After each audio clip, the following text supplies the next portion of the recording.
The yeas are 214 and the nays are 216. The resolution is not adopted. Now, does everyone understand how pissed off we are? Poll after poll after poll of the American people confirm that the number one issue that matters most to them is the chaos, the catastrophe, the crisis at our southern border, with millions and millions and millions of people from all over the world crossing into this country illegally, many of them claiming asylum, but they won't get a hearing as to whether they have a legitimate call for asylum for into the 2030s at this point. It's a nightmare, and it's all a nightmare of President Biden and his administration's making. That's why, finally, when Republicans in Congress have something specific that they can do about it, impeaching Alejandro Mayorkas, the Secretary of Homeland Security, all eyes were with anticipation on that vote yesterday. And here's how it ended. On this vote, the yeas are 214 and the nays are 216. The resolution is not adopted.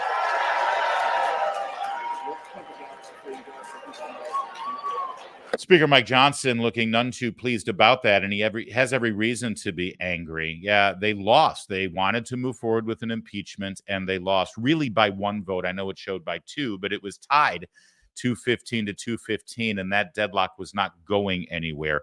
Let's tell you how the votes broke down here. Greg Price, our pal, actually had it. The three Republicans that voted no were Mike Gallagher in Wisconsin, Ken Buck in Colorado, and Tom McClintock in California. Tom McClintock, by the way, a pretty great constitutional Republican.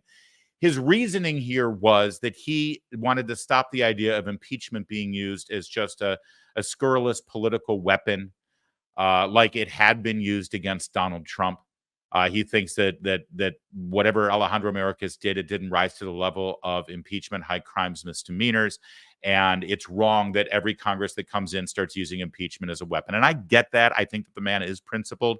But at the same time, we can't unilaterally disarm Congressman McClintock.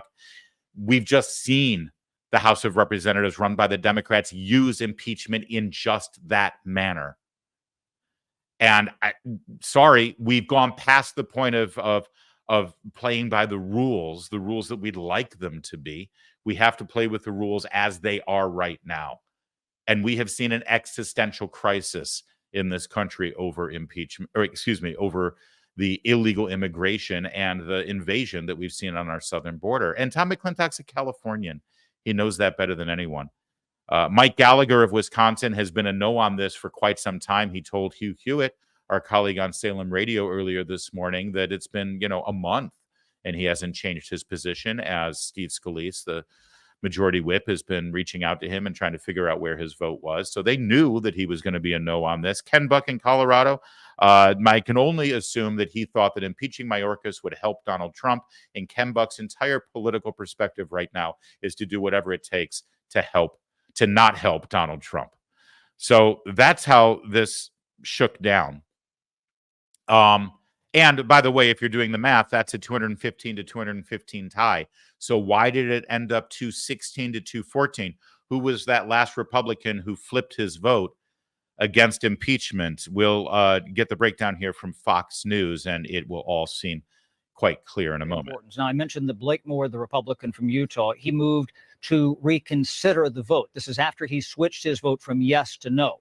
The reason that's important is that this was going down at 215 to 215. By rule, a tie vote loses in the House of Representatives. So why would Blake Moore, who's now the vice chair of the Republican conference, who wants to impeach Alejandro Mayorkas, switch his vote to no? Well, if you just have a straight vote, a tie vote here, it's off the table. It's done. Fiend, 30. But if you switch your vote to the prevailing side, in this case, the noes, so Blake Moore, member of the leadership, switches his vote to the prevailing side, the noes, they are able to recall this vote at some point. Maybe not tonight, maybe not in the next few days, maybe when they get Steve Scalise, the majority leader, back, maybe if they win that special election on Long Island next week, if they win, they might have the votes to impeach. So Blake Moore is not necessarily against impeachment, but what he did is he switched so he was on the prevailing side.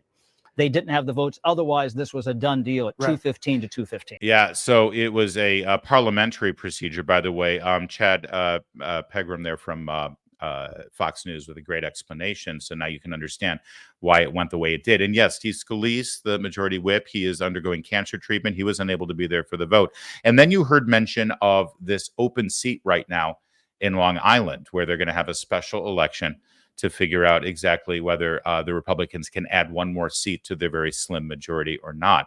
That's why it was 215, 215. If they had a Republican in that New York House seat right now, this thing would have gone properly and Mayorkas would face impeachment right now. And who did that seat belong to? This guy, George Santos. He tweeted out the picture of the deadlock, 215 to 215. And he asked very simply, miss me yet? Because you see, George Santos has been expelled from the House of Representatives. George Santos, who even said he wasn't going to run for re-election this November, so he was just going to be there for the one term. George Santos, who became a media anomaly, I guess is the best word to use. I mean, the media was absolutely transfixed on this guy about past things that he said and supposed lies that he delivered during the campaign, because, you know, politicians never lie when they're running for office. He became a pariah and he became a cause celeb for the liberal medias in D.C. They demanded that he be thrown out of office. And of course, Republicans acquiesced. Republicans who only had a 4-seat majority decided to kill George Santos from the majority and leave that seat open. By the way, Kevin McCarthy, who they took the gavel away from in the fall, he left the House of Representatives too, leaving that seat open. So that's why they have such a slim majority. And boy, in retrospect, it sure seems pretty stupid for the Republicans to go out of their way to make Democrats and CNN happy by kicking George Santos out. I mean, really, what's more important, guys? Making sure you're on the right side of history when it comes to the George Santos question? Or sending a clear message to the American people that you are on their side when it comes to the southern border invasion? Now this is seen as some kind of victory for Alejandro Mayorkas and for the Biden administration and the open borders policy. And let me just be really clear here, because it seems like people are confused about the basics in this case. You know, Alejandro Mayorkas was not being impeached because he's so ineffective on our southern border. He's not being impeached because he's carrying out a disastrous policy of the president of the United States to basically allow anyone, and I mean literally anyone from around the world, enter this country illegally and stay for as long as they'd like. That's actually not why he was being impeached. And I hope Tom McClintock, who is standing on principle and is a strict constitutionalist and wanting to protect the integrity of the impeachment process, I hope he's listening. I hope Congressman Gallagher from Wisconsin is listening too. Ken Buck is a lost cause. I hope you're listening. The reason Mayorkas is being impeached is because he came before you, members of the House of Representatives, at a Homeland Security hearing.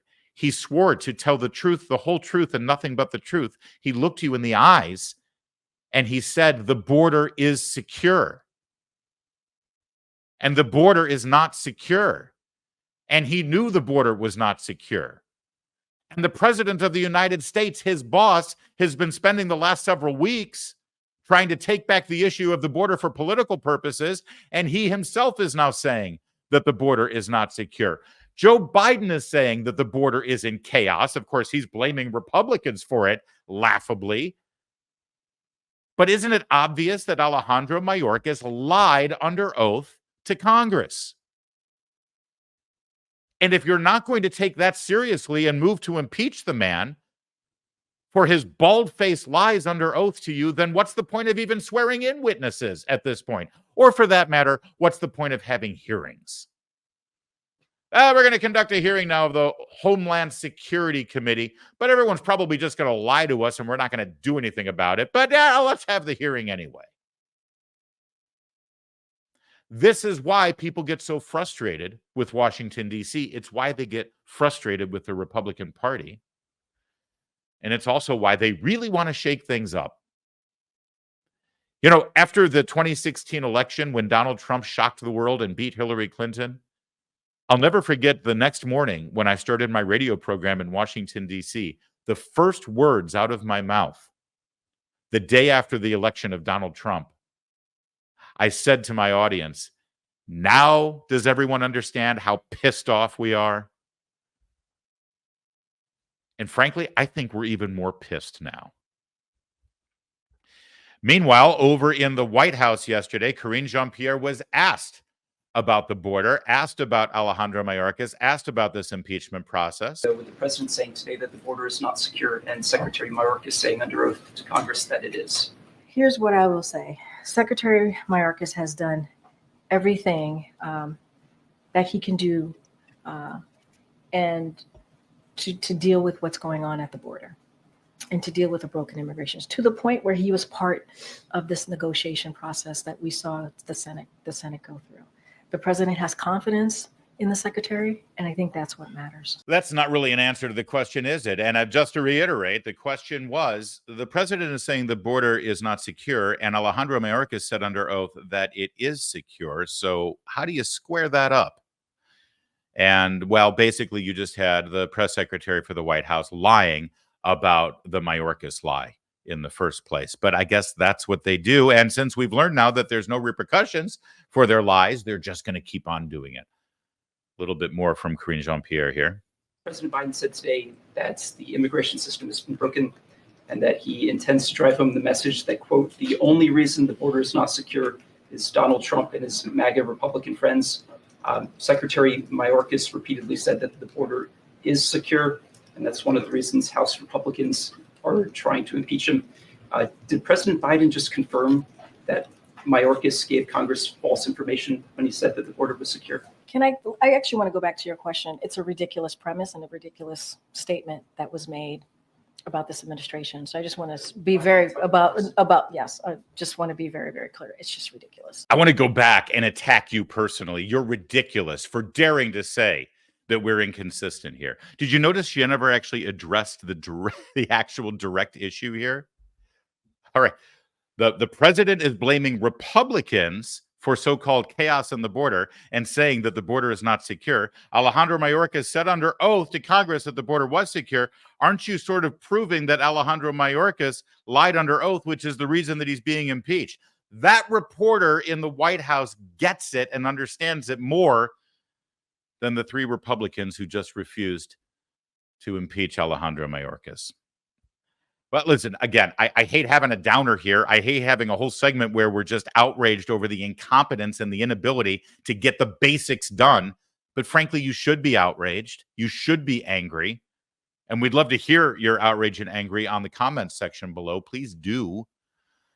But at the same time, do not lose hope. This is still an open issue, as we mentioned. And the fact that the vote went the way that it did, and it was still a motion was put forward to reconsider. It's a parliamentary thing, but it means that if Steve Scalise can return and vote on this after he gets his cancer treatments, and if we can win that House seat in Long Island, then we can move forward with a very slim majority and actually start the impeachment process of Mayorkas. So there's some hope there. It ain't done yet. I think that Speaker Johnson needs to address the fact that he brought this to the floor for a full vote without knowing for sure that he had all the votes that he needed. If he thought he had all those votes and somebody betrayed him, he should probably come forward and say something about that, because right now his leadership has been directly challenged and undermined before the American people in a very public way. And I trust Speaker Johnson, actually, and I trust that he'll actually fix this problem quickly. I sure hope he does.